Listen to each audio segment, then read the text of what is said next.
Hey, going on, going on.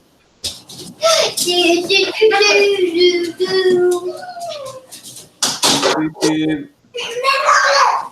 Let's get started. Get the party started. I'm gonna change my view here. Hold on a second. How do you change it to the Brady Bunch? Here we go. There we go. Nice.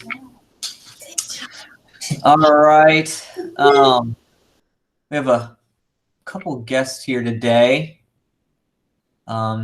Miss Abigail Harris has joined us. She is considering getting her license. So we welcome her. And Becky, good to see you back. How's it going? And I believe Hervey was with us. Saw him join in, tried to jump in. Vince, what's going on? Hey, everybody. All right, let's get started as other people may be trickling in here. And get started with a opening prayer. I'm going to go ahead and pray, and we'll get into things, different things we want to do and accomplish. So I'll go ahead and pray for us. Heavenly Father, God, you're an awesome God, and we thank you for all the ways that you've blessed us tremendously.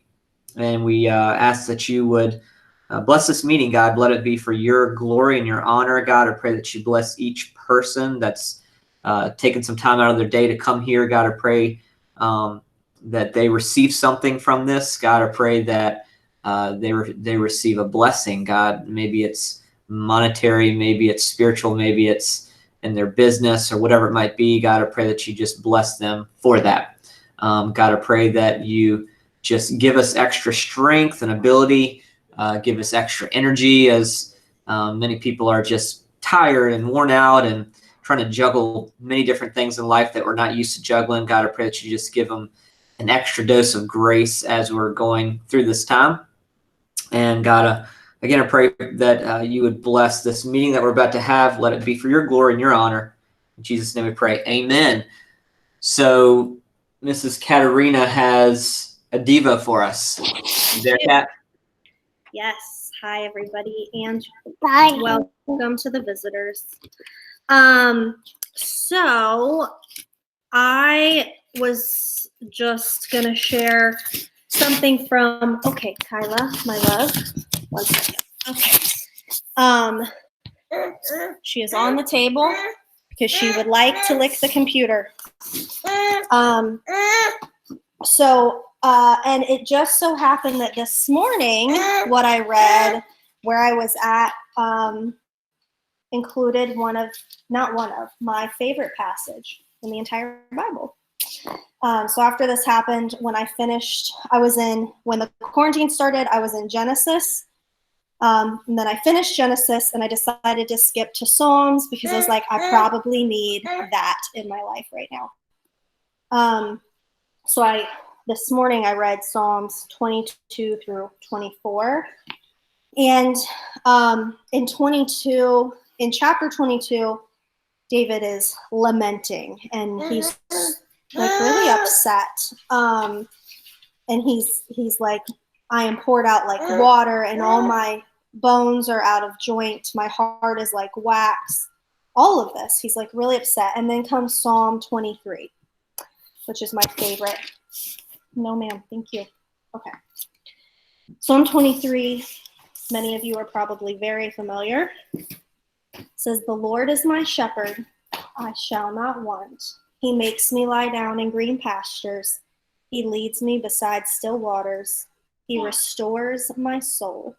He leads me in paths of righteousness for his name's sake. Even though I walk through the valley of the shadow of death, I will fear no evil, for you are with me. Your rod and your staff, they comfort me. You prepare a table before me in the presence of my enemies. You anoint my head with oil. My cup overflows. Surely goodness and mercy shall follow me all the days of my life, and I shall dwell in the house of the Lord forever. And this is my very favorite passage in the entire Bible, and it's one that maybe gets read a lot. But I think it is so beautiful and just such an incredible reminder about how our focus is on eternity. It talks about being in the house of the Lord forever and how he's with us. So really, even though there are challenges, we have God with us, and he is here to restore our souls and overflow our cups. So that's what I have for you.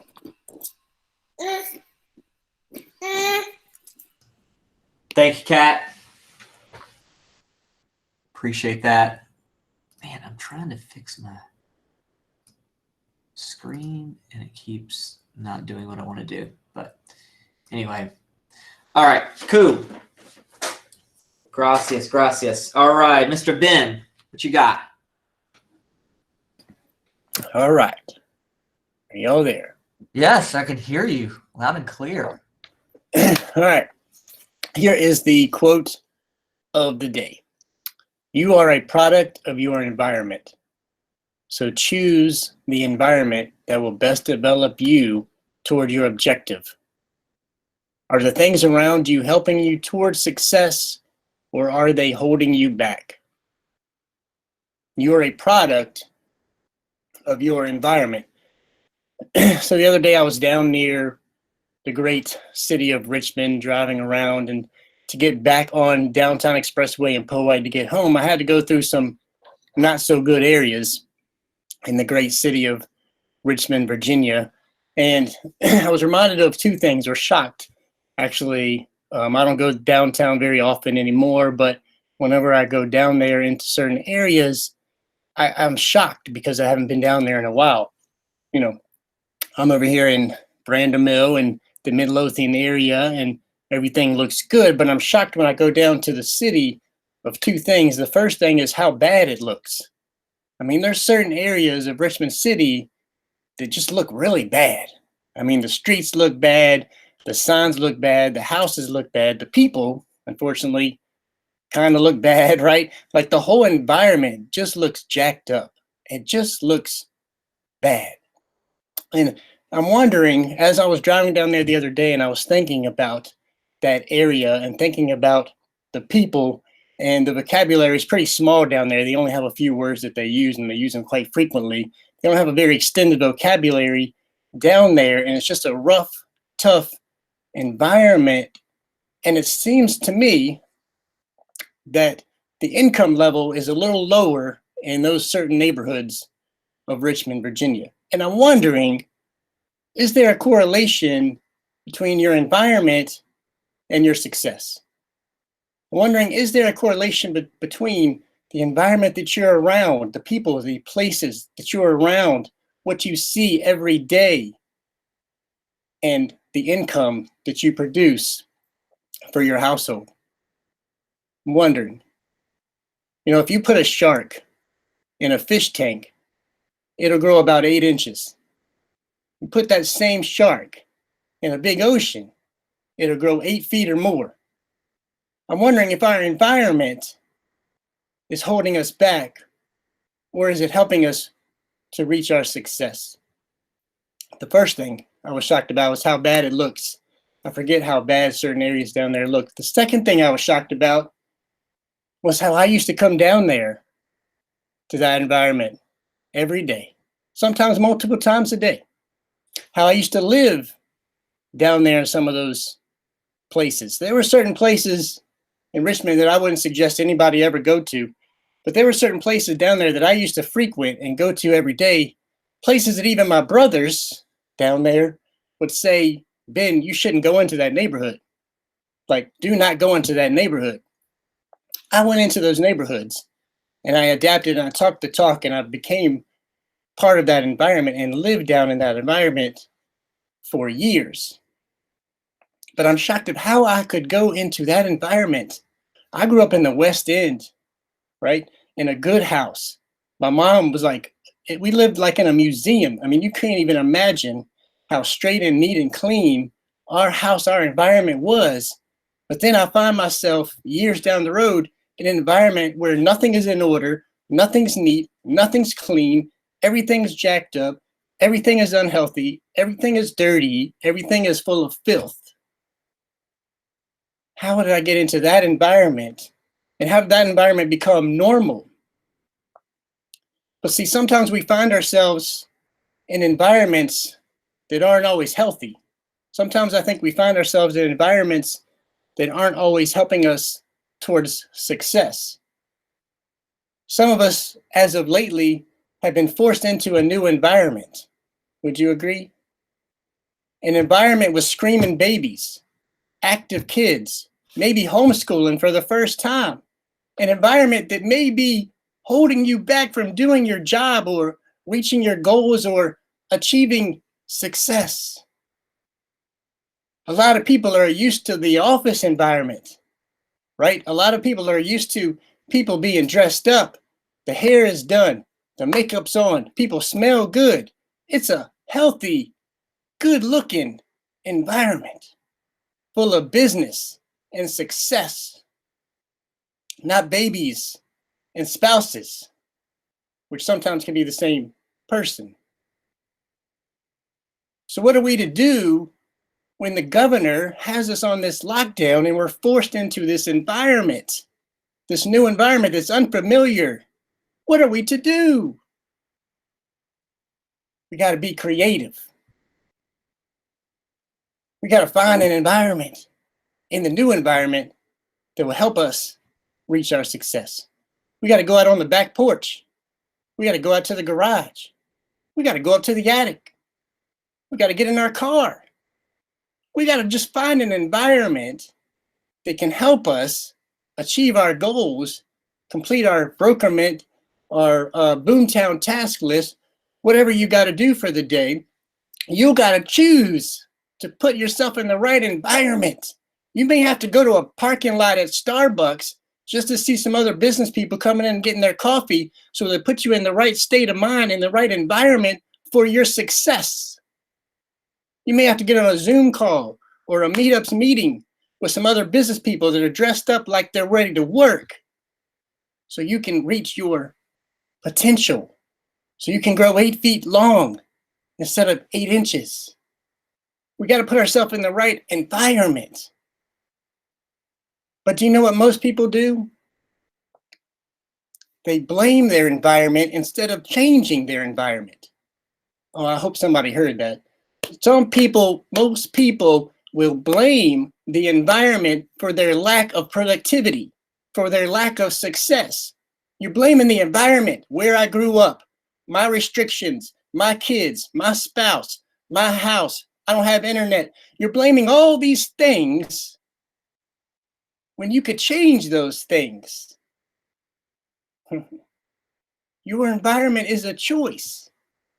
It's your choice. You are a product of your environment.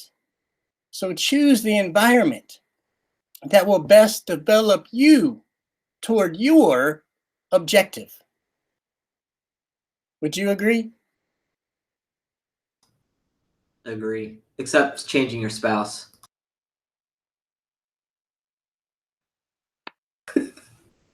I didn't hear you, Ben. Yeah, That was awesome. That was awesome. Yeah. Thank you, Ben. Awesome. Thank you, Ben. Yep. Sometimes you just got to change your environment to develop good habits and break bad ones. It's all about your environment, the people that you're in. You know, what's the quote? They say you're the sum of the 5 people you hang around the most. If you look as somebody who did a study, but if you just want to look at finances, there are 5 bank accounts. Your bank account is going to be an average of the 5 people you hang around the most. Because, you know, it's a concept called groupthink, where you start to absorb your thinking into the group and they influence your thinking. So, yeah, that was awesome. Thanks, man. Cool. We want to know what's happening right now. We want to know what's going on in the market, in our little market, with what's going on with you guys. So I want to hear some good things.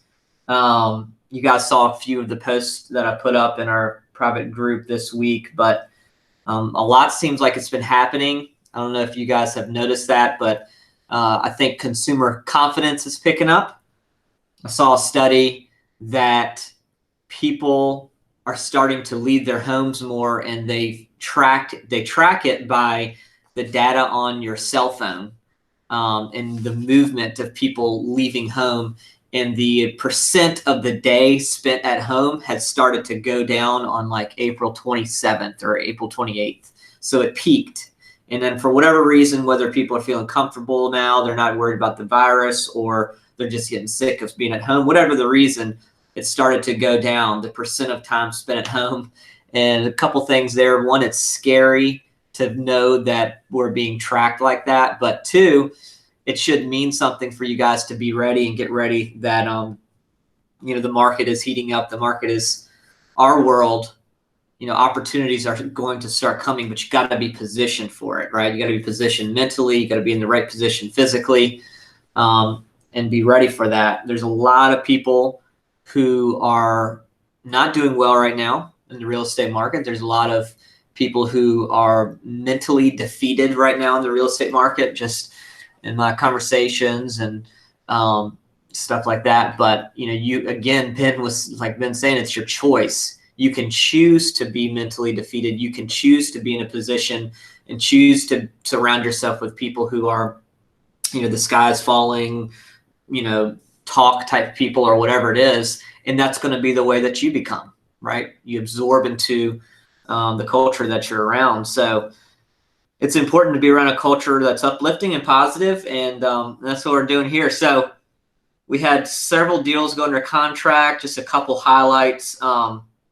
Custom Life got one in Licking Hole Road, and that was the one where it was like very weirdly incestuous, not in a that kind of way, but it was like the seller was related to the buyer, and the buyer was related to the person he was purchasing the lot for, and then the agent was related to all of them. I don't know what was going on with that disclosure. But that was awesome. So they got a deal under contract. Scott Gibson put one under contract, a cash buyer on a piece of land. I mean, right now land is kind of slow moving, but Scott got a cash buyer, which is awesome.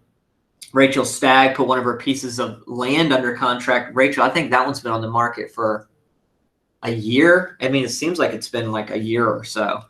It was on the market, for over a year. And then before that, it's been on and off for like 8 years or something crazy. Oh, yeah, they had it with other agents, right? Yeah.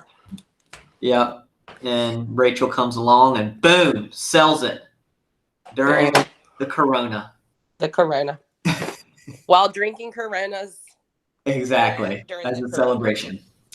And then Nance put a deal under contract for a client that she's been working with he came across our company a year ago. And, one of the ones that's, just been a challenge and hard to get him to commit to a decision. But Nance just drew the line in the sand, she said, and said, you got to either do this or not. And he did it. It was a gutsy move. And she got him under contract, and it's good. It's good for him. It's good for him to have this place. So what else is happening? Tell me what's going on, guys. What you got? You got some things coming up? Yeah. I don't have the final paperwork back on it yet, but I sold, I guess I sort of sold a Ryan Holmes house Sunday night. And I'm happy to send, I've got 2 salespeople over there that I really like, and they're from each division. So in Richmond, there's 2 different divisions for Ryan Holmes. And this guy, I've been showing these people houses. It's been really tough. And we talked to the one sales guy, and we're like, yeah, they really need to be in the other division. Talked to that guy who used to work with my husband, and he was like, look, Kat, you can come here if you want. I'm already here. They can head here right now. I'll take care of them. He's a really nice guy, and he spent hours and hours and hours with these people. So got another contract, but I need the final documents for it to put in Brokerman. But so sold that one, which was really great. And then talk to my dad about his most recent, he does like a builder roundtable where a lot of the major builders in Richmond mastermind. And he said all of them, except for one that was already going out of business before this stuff happened, all of them are just doing really good.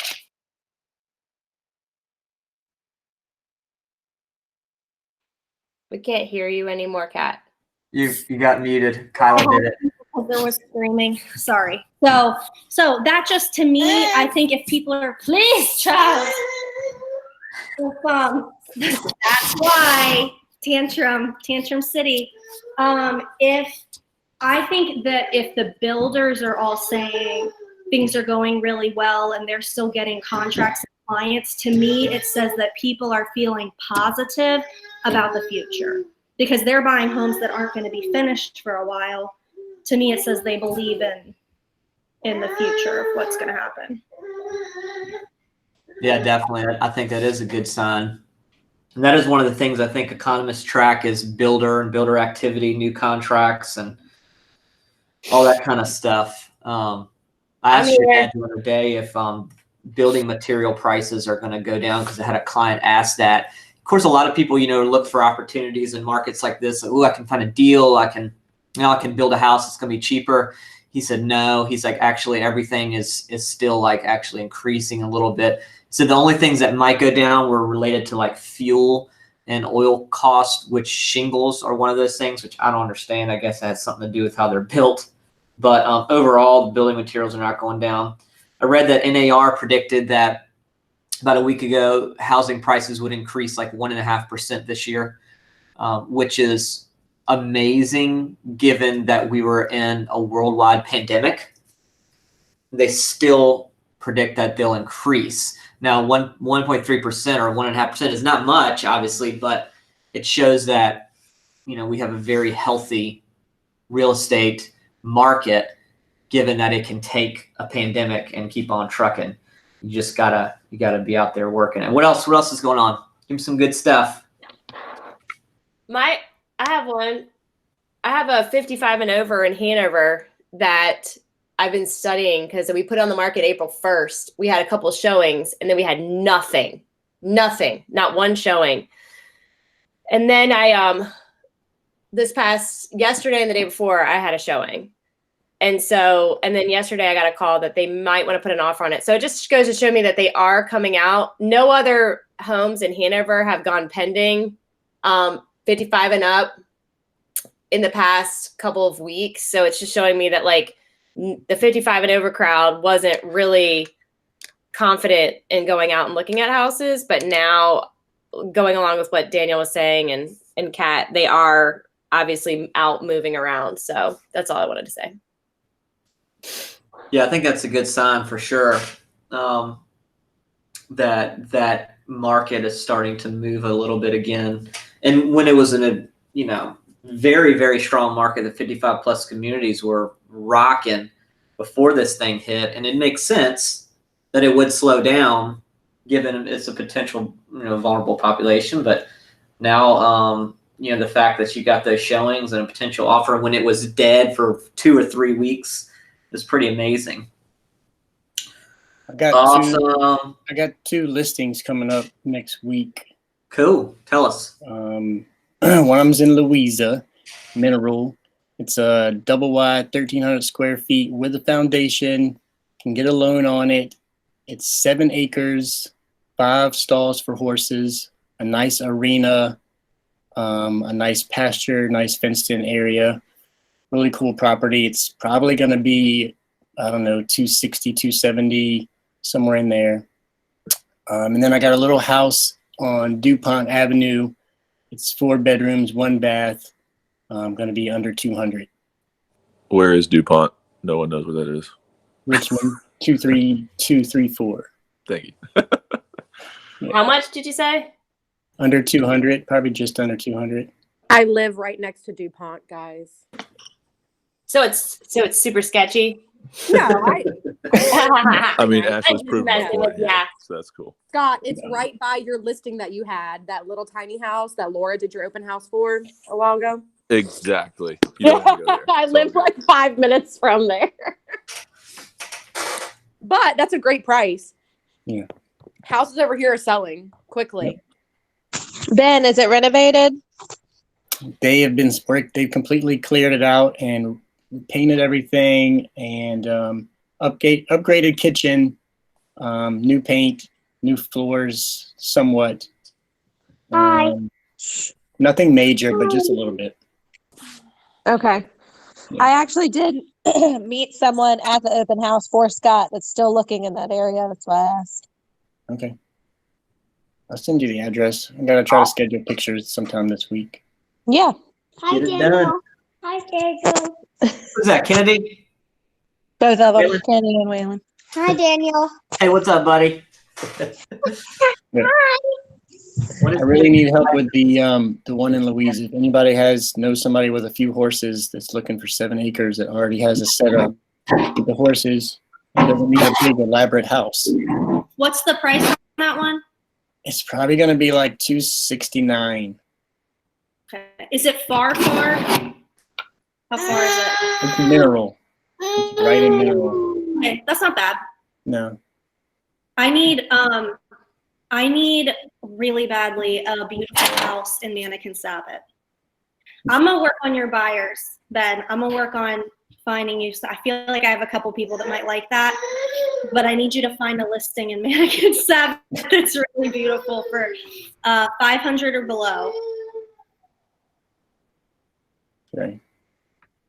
That's hard to do, Yeah. depending on how beautiful, what beautiful means in Mannequin. It does not have to be huge. It just has to be pretty and updated. So she could get that. It's just the inventory is low. And she doesn't want to do the whole custom build timeline because she doesn't want to wait. And like, you're going to end up waiting because there's nothing out there. It's got to be cute. Has to be pretty. All right, cool. Sounds good. Awesome. Love hearing that positive stuff. All right, I want to give you guys a quick announcement on our Boomtown stats. If you guys remember, we started in the 22nd percentile after the first week. And again, they track things like our response time, our response rate, people on smart drips, people on alerts, all that kind of stuff.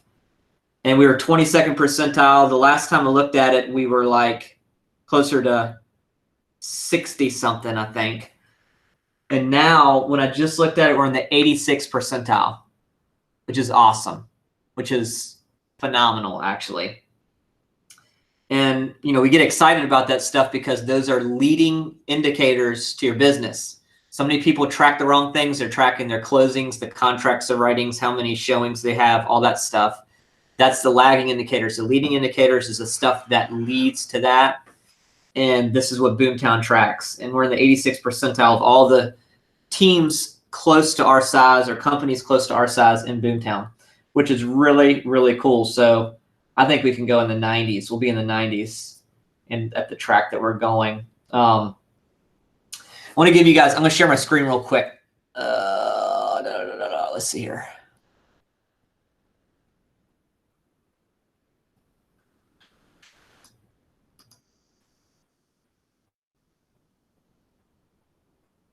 Tell me when y'all can see it. You see it? Cool.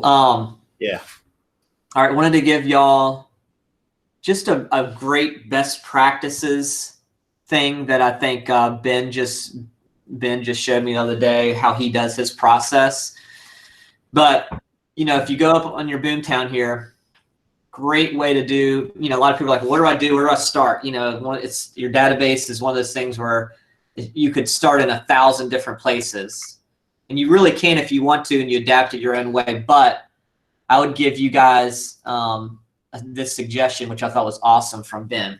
All right, so he said he goes up here to the top right. I don't know if you guys can see this, but you're now, you know, things that you can do now.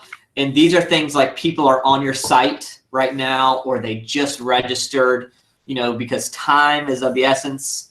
And if they're on your site, that means they have a little time, they're in work and they have time, or they just registered. So you click on that and it'll tell you right now, this person is on the site right now. They're on the site. This is a person Taylor's working with.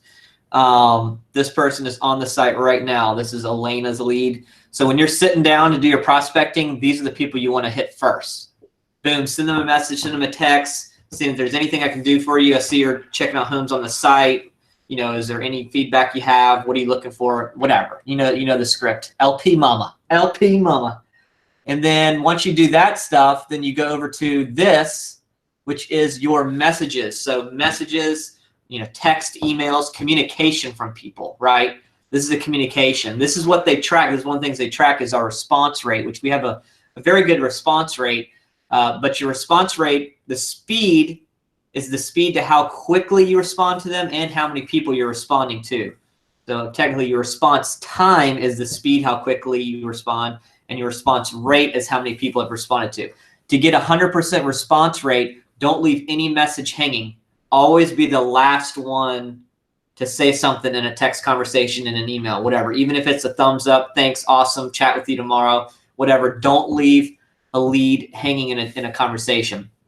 Just a good practice in general in life is, you know, I think we do that in a text conversation whenever we feel like, you know, we can just end the conversation even though somebody might have asked a question or something like that. You know, the key is quick responses, 100% response rate. So you go from now to your messages, and they'll pop up there, and then your to-dos, right? Your to-dos are what's to do today, what's past due, you know, who to call, whatever, all this stuff. And it'll tell you. And the key to have all of this in place, have these to-dos in place, is to make sure everyone is on a smart drip and everyone is on an e-alert. That's the foundation. That's the beginning. If you haven't done that, that's what you need to work on like today. Like you need to do that today. Every person on some kind of smart drip and every person on some kind of e-alert. Then each day when you log in, you just take care of these things. Boom, boom, boom. And then you can look at how much money you're making, track your deals, whatever it is. But I thought that was a great best practice to start from right to left. Now, messages, and then to-dos. Is that cool? Yep. Daniel, can I add one thing? Yeah. Go back to that screen where you Yes. just showed all the leads. Remember, you and me both, you kind of pointed it out. You see the little drops, the little green and red drops and gray drops? Under The drips, yep. You can click on those drops and quickly unpause somebody that got paused because they responded to a text message, or you can quickly put them on a drip right there. Instead of having to open up the contact, scroll down to drip plans, you can click on the drips, and you can group them by the drips. If you click on drip, you can now see that they're all going to be grouped together, and then you can do a bulk action and put all the people that aren't on a drip with the click of one button. Yep. You can sort all your nurturers or sort all of your qualifieds not on a drip, check them all, put them on a drip. Each color means something. So gray means the drip was terminated. Blue means that I think it was complete. Red means that it was paused because they responded to it. So it's not going to remind you to call them the next day. It's not going to send them an auto text or whatever. And then the clear means that it's not on one. So the clear means it is not on a drip. So you want to go through and make sure everyone is on one. Does that make sense? Cool. Key to success there. All right, y'all want to play a Kahoot? Kahoot! Let's do it. All right, let me see here. This is one on plumbing basics. All right, so for you guys that haven't done this, I guess you can do it on your computer screen or your phone. You probably have to have another device that you're not watching this on. But anyway, so we're going to continue on with our series on knowing your product. As a real estate agent, we need to know what we're selling. We need to know this product, and the product is the house. And so many times we have no clue about what's going on, and you should be. I mean, you can't be an expert in every category, but you should know basics of plumbing, electrical, construction process, building materials, grading, whatever, issues around building a house, problems with houses, whatever. So this is a pretty quick Kahoot on plumbing basics. Let's see here. I'm going to present it. Drag this over here.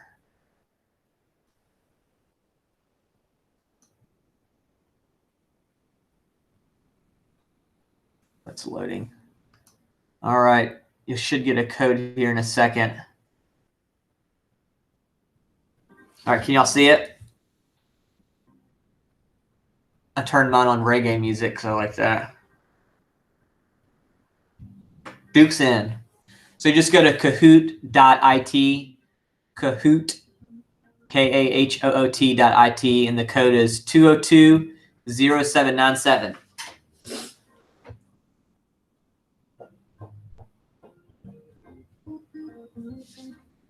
For those of our guests, you can join. You don't have to join. You can observe. It's just a fun game just to test our knowledge.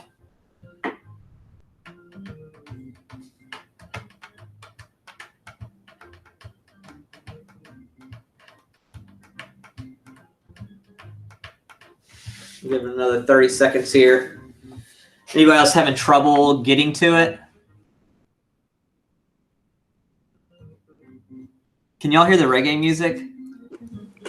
Yes. No. Slightly. Kind of. It's very quiet. Here we go. Oh yeah, there it is. Yeah. I can just hear Dickie singing along to this now. Oh yeah, man. All right. Anybody else? All right, we'll give it a go. Here we go. See who knows the most about plumbing. Are you ready? In your home's plumbing supply system, water travels through the pipes by what? Plumbing supply system travels by what?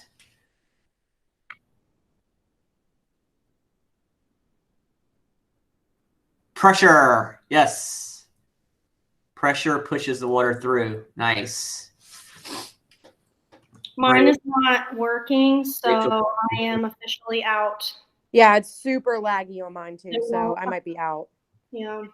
It won't work. Oh no. It's really sad.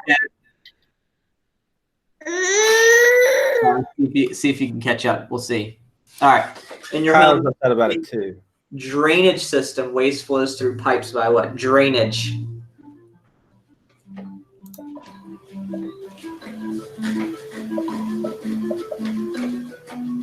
This is a picture of Duke's toilet in his new house.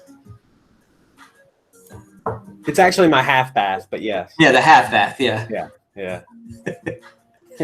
That's what we just plumbed in. I had Mert come and do it professionally.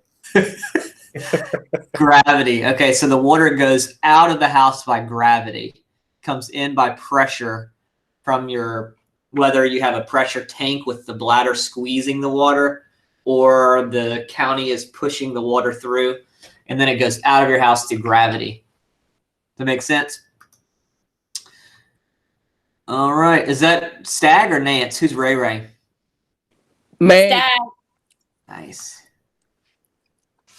All of the following are found inside a toilet tank except inside the tank except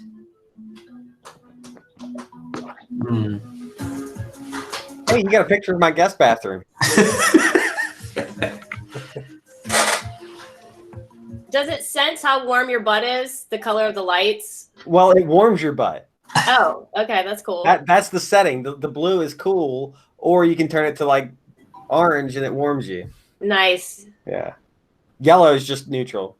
So the wax ring is the thing that goes between your toilet and the drain pipe on the floor. And it's a ring of wax. And it's a seal, so those things fail a lot of times. A lot of times you'll see on an inspection, they'll call for a new wax ring because they can tell it's leaking around that. So if you walk around a toilet and you can push with your foot, that's one of the things you can do as an agent. You're showing a house, go around the toilets, push with your foot. A lot of times it's soft and that's a good sign that the wax ring failed. They would have to replace some subflooring. Could be worse, could be issues underneath the house, but the wax ring is underneath. The rest of the stuff is inside the toilet. That's on the outside. Ray on fire. All right, here we go. I'm going to catch you, Ray. What is the component? What is the component of the plumbing system that prevents sewer gas from entering your home?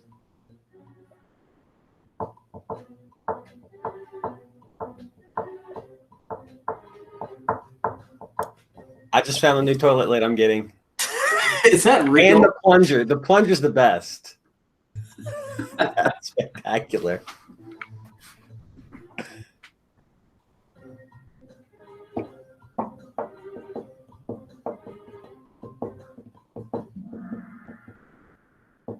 Trap.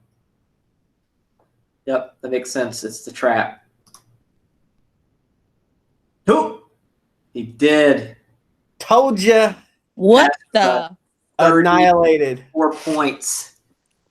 It's all about speed. It's not just the right question. What is the part called that allows air to enter the drain line so waste can flow out the property?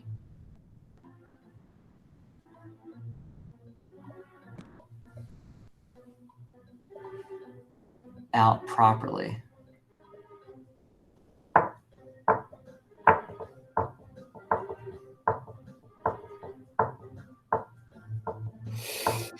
I'm got pretty no sure it's idea. not going to end well for those fishies when they flush. Well, the tank inside, it's contained. I guess Katarina is not answering, so it's one person is not. All right, the vent. What was the question? What is the part called that allows air to drain lines so waste can flow out properly?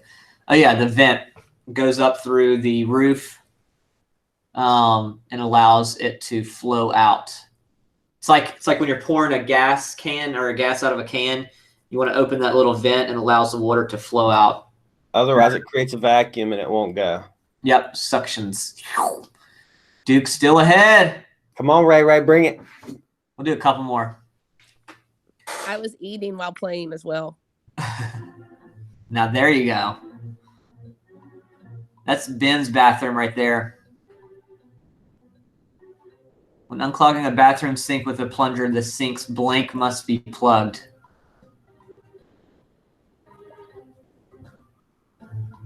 What? Yeah, that's the Tesla bathroom right there. That's awesome. Looks like C-3PO. It's the overflow opening. So, yeah, the overflow is a little hole that prevents it from flowing over the top. If you're trying to plunge it, it's not going to work because the air is going to flow through that. All right, It doesn't create the vacuum. We'll do 2 more. Yeah, you want the vacuum created. Exactly. Jag nap it. 2 more. Can anybody pass Duke? Bridge between the plumbing system. The bridge between the plumbing supply system and the plumbing drain system is called what? The plumbing supply and the drain. What's between where it comes into the house and goes out of the house? No idea. Think about water flowing into your house, and then it comes out of what before it goes to your drains? Dag nabbit. No idea. Dang nabbit. The fixtures in your house. All the fixtures. All right, one more. I don't know if he can be caught. Let's see. When replacing a faucet after the water shutoff valves are closed, the next step is to do what? Holy moly.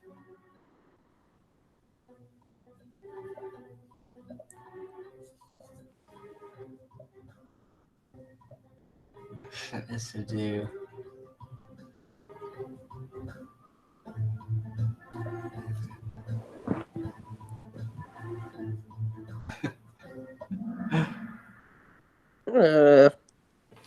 And the water supply lines. The water supply lines. Those are the ones that are like underneath the sink that you can, you unscrew, or Why behind the didn't you toilet. just call Ricky Stevens on one of them? Yeah, just call Ricky. Call the plumber. Here, just call Ricky. All right. we'll end it there. And Benji makes it on the board. Ash ends in 5th. Ray 3rd. Jason 2nd. Duke takes the gold medal. The Apparently, gold I'm, throne. The golden throne. I won the golden throne. Woo! And for the win today, we will gift you your own bidet. The squatty potty bidet. All right.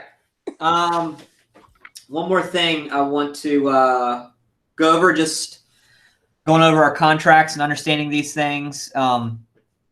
This was something that kind of came up this week on a land purchase agreement, but it's relevant here too. So last time we talked about the appraisal and the process and go through that. The next section is financing. Okay. It's very, very important that we understand this, because if you're representing a buyer, this can be used against you and the deal can blow up if your buyer doesn't follow this protocol. If you're representing the seller, you can use it as leverage to get out of the deal if you got a better backup offer or whatever the reason is.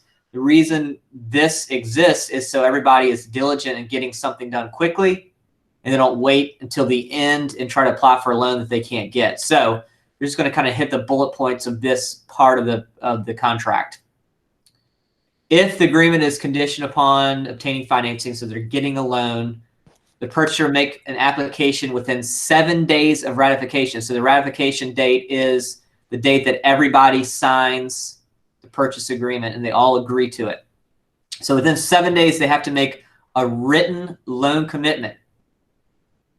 And written loan commitment is you go to your loan officer and you sign these disclosures and you make this commitment to start the process for getting a loan. It's a lot of disclosures and stuff like that. And they shall make diligent effort to get a loan commitment no later than 5 p.m. on the settlement date, right? So whatever date you have to settle, they have till 5 o'clock that day to get it approved, to get the clear to close, right? If at the time of such application, purchaser chooses not to lock in a rate or points that meet or exceed the requirements set forth, purchaser waives such rate and point contingency. Very important, okay? We had a buyer make an offer, I think, on Rachel Nance's listing. They put like was it 3% or like 3.25% like financial contingency? 3.0 flat. Yeah, ridiculous. It's ridiculous. Rachel was smart. She caught it. She called their loan officer, and their loan officer was like, don't sign that. She's not getting the 3% rate. So basically, the buyer or the agent set up the deal to, they could back out for, at any time. So if somebody checks the loan rate contingency, definitely check that. Check it out. If it's unreasonable right now, it's not beneficial for your seller, right?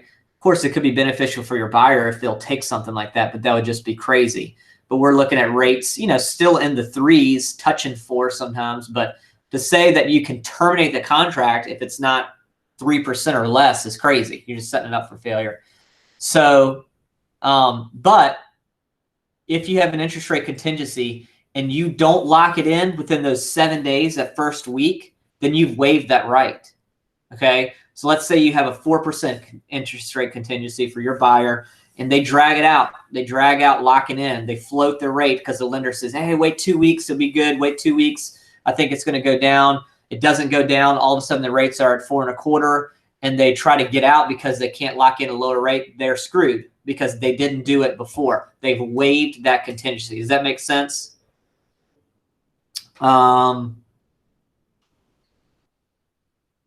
All right. If the agreement's not contingent on getting financing, so they're paying cash, purchaser shall provide seller with a written verification from a third party in possession of purchaser's assets within 7 days of the date of ratification. So within that same time frame, if you got a cash buyer, they need to have something from a third party in writing that says they have the funds to purchase this property and pay, for the asking price. If purchaser fails to comply, or this is important, purchaser has sufficient assets to pay the balance of the purchase price. Okay, they don't have to show, like, if they got $1 million in their account and they're paying $250 for a house, They don't have to show all the $1 million. They don't have to necessarily show that. If they don't want to show that, they just need something from a banker, a note that says, client, Jane Doe has sufficient funds to purchase this property for $250,000, right? They could have 10 million in the account and they're like, I don't really want to show that. They don't have to do that. Some people like showing that stuff, what I've found. It's kind of funny, but they don't have to do that if they feel weird about it. If purchaser fails to comply with any provisions of this paragraph or fails to obtain a written loan commitment by 5 p.m. on the settlement date, then the seller may terminate the agreement by written notice to purchaser, subject to provisions of paragraph 8, purchaser's deposit refunded, blah, blah, blah. So if the contract is extending past the closing date because of loan commitment, then you need to get an extension. You need to get an extension on the closing date. Right now, like let's say this contract was written and it said June 1st, and you have to have your loan commitment by 5 p.m. on June 1st, and then June 2nd comes, the seller gets a better offer, they can bump you out and there's no more commitment to it. Scott had this happen on one of his listings, worked to the seller's advantage. The buyer was having trouble getting a particular type of loan because of the coronavirus, and they were still working on it. They extended it a month, and all of a sudden Scott's client got a cash offer that was actually a little bit better than the one he had on the table, and looked over the contract, like boom, there you go. They were supposed to have a loan commitment by a certain date. They never had an extension on the contract. He booted them out. And I think the words of the other agent were their clients were very disappointed, which I get it. I'd be disappointed too. Not Scott's fault. He's doing the best thing for his client. But if you're representing a buyer, you need to make sure you wrap up all of these details for their advantage, right? Very, very important. As used in this paragraph, diligent effort shall mean the purchaser has provided all information and documentation requested by a lender within 7 days of each such request and paid all costs associated with the loan. So they can't be like just sitting around. The lender says, hey, I need verification of employment. I need your W-2s. I need this. And they sit and give it to them 2 weeks later. That's not making diligent effort, right? The whole goal of this is so we can get to the closing and not waste people's time. Find out if there's an issue as early as possible. Teresa had a client last year who was not making diligent effort to get the loan done. And really, I think she just basically wanted to get out of it anyway. But that gave the seller the right to terminate it because she wasn't making diligent effort. You can't sit around on this stuff. It's very important that you explain this to your clients too, so they understand what they have to be doing, especially for a purchaser in this case, this paragraph, because it really lays out what the purchaser needs to be doing in order to get secure this deal. Because right now, guys, I'm telling you, right now, there's very little inventory. There's a whole lot of buyers looking for these properties. People are getting backup offers, and they're going to be looking for these ways to get out of these deals. You do not want to lose a deal for your client because they just missed one little paragraph and weren't diligent or whatever, and you missed getting an extension on an addendum because the closing date was delayed by 1 or 2 days, right? You do not want to screw up your seller. On the purchase agreement for unimproved land, it actually has an option that you could put in a specific date for the loan commitment. So not necessarily the closing date. You can say 5 days before or whatever. But this one just says the closing date. That's how it's written in. Purchaser authorizes the lender to disclose the listing and selling broker information about the process, progress of their loan application, and approval, including whether the purchaser has compiled and lender's request paid all costs. So basically, the purchaser is allowing the loan officer to give all this information to both parties, the buyers and sellers agents, to know if they're being diligent. Everybody get that? Any questions, thoughts, Yeah. comments?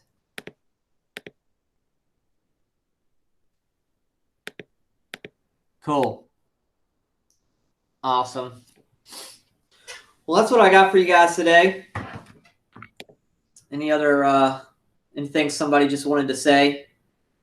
Just now they have an audience and they've just been trying to say it. Taylor, quit driving and look at the screen. Okay, Daniel, can you please tell me what to say to that older guy that like gets on the phone with me for 30 minutes every day? What? Oh, the older guy that gets on the phone with you? Put it in the group text.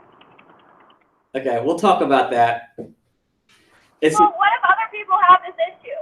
he a client? Yeah, and I'm gonna sell his house. Oh, You just gotta listen, girlfriend. You just gotta listen. Okay. There's forever gonna be men in your life that just want to talk. Start now, babe. All right, noted. I mean, if he's being inappropriate, that's a whole nother level, and then obviously you don't work with somebody like that. But you're just saying he just kind of wastes your time by talking a lot? Oh my gosh, it's about the same thing every day. And Yeah. he's very unhappy in his marriage. I've learned a lot about this man.